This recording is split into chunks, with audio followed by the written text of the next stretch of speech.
Já vou conversar com o Dr. Gattai, vocês viram ele no cantinho ali?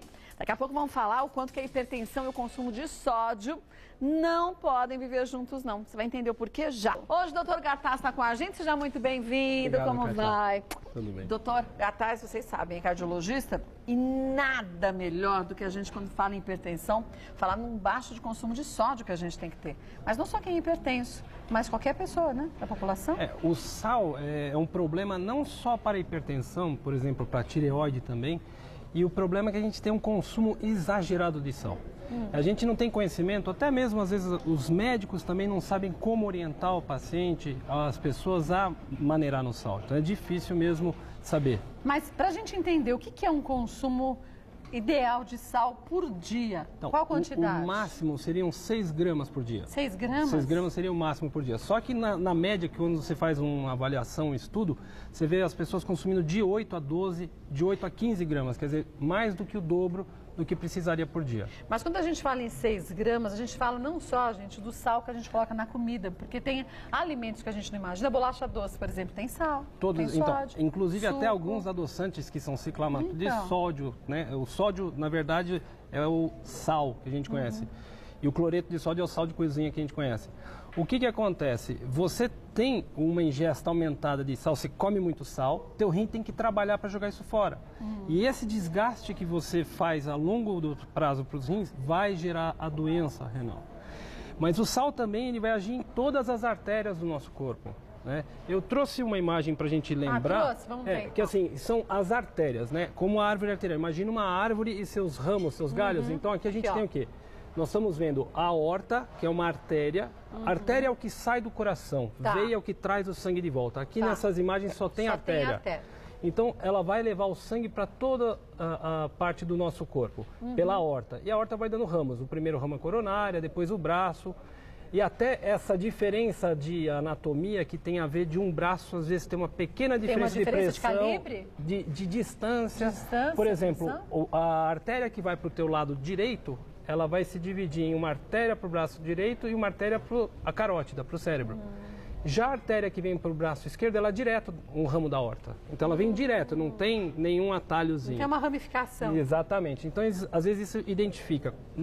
Quando eu vou medir a pressão de uma pessoa pela primeira vez, seria interessante que eu medisse nos dois membros, no braço direito e no braço esquerdo. Porque pode dar diferença. Porque se eu tiver uma obstrução aqui na aorta, vai haver uma diferença maior que 2 pontos. Né?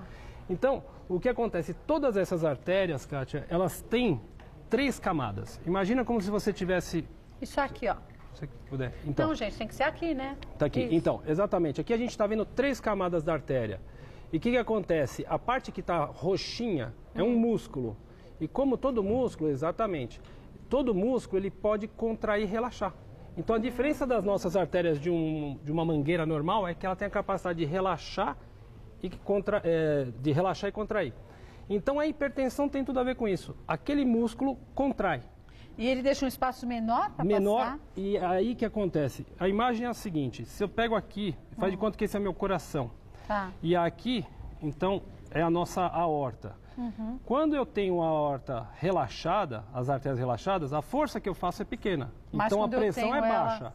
Retraída. Aí quando ela se contrai, a pressão que eu tenho que fazer é muito maior. O esforço para o coração é infinitamente maior. É exatamente isso que é a pressão alta. A pressão alta é a força que o coração faz para conseguir fazer o sangue passar pelas artérias. Agora, se a pessoa é hipertensa e obesa, a força desse coração não é infinitamente maior? A massa que a pessoa tem, e além disso, a própria gordura fabrica elementos, por exemplo, a insulina, a angiotensinogênio, tem químicas que são fabricadas pela gordura que fazem os vasos contrair. Então, aqui é um exemplo que eu mostro, isso que a gente acabou de falar, é um coração e ele está injetando por uma artéria dilatada. A força que o coração faz aqui é pequena. E aqui a força que o coração tem que fazer numa artéria contraída é muito maior. Então a pressão alta é isso. O indivíduo hipertenso tem seus vasos contraídos e o sal é aqui o vilão. O sal ajuda Ele faz com que as artérias se contraiam. E na hora que eu diminuo a ingesta de sal, aquele músculo que estava que eu mostrei na artéria, relaxa. Mas tem influência também com frio e calor? Sim. Então, aqui o mecanismo básico da hipertensão é isso, contração. Todos os remédios que a gente dá, inclusive o diurético que a gente dá para baixar a pressão, eles têm um mecanismo de fazer vasodilatação. Todos os remédios são vasodilatadores. Então eles abrem essa artéria. Fazem com que a artéria relaxe. E por que ela está contraída? Primeira coisa, a hipertensão é genética. Se você pegar 100 pessoas com hipertensão, 95 tem ou pai ou mãe hipertenso. Então Mas isso é um por que fato. às vezes a gente encontra pais hipertensos e filhos não hipertensos? Então, aí você consegue, assim, a genética a gente tem para muitas coisas, né, Kátia? Mas você não necessariamente vai manifestar. O indivíduo que é sedentário, o indivíduo que come muito sal, o indivíduo obeso, o indivíduo fumante, ele vai gerar a manifestação da hipertensão que ele tem como Quer genética. dizer, a gente vai tendo pontos que vão fazendo com que você ganhe uma poupança para a hipertensão. Porque você tem vários fatores genéticos. Por exemplo, você tem uma tendência para o câncer de mama, tendência para o câncer de pulmão. Aí a pessoa, ela usa coisas erradas, usa o tabaco, por exemplo, ela vai manifestar essa tendência que ela tem. Então a gente tem que conhecer. A melhor coisa para a gente se afastar da hipertensão é baixa ingesta de sal.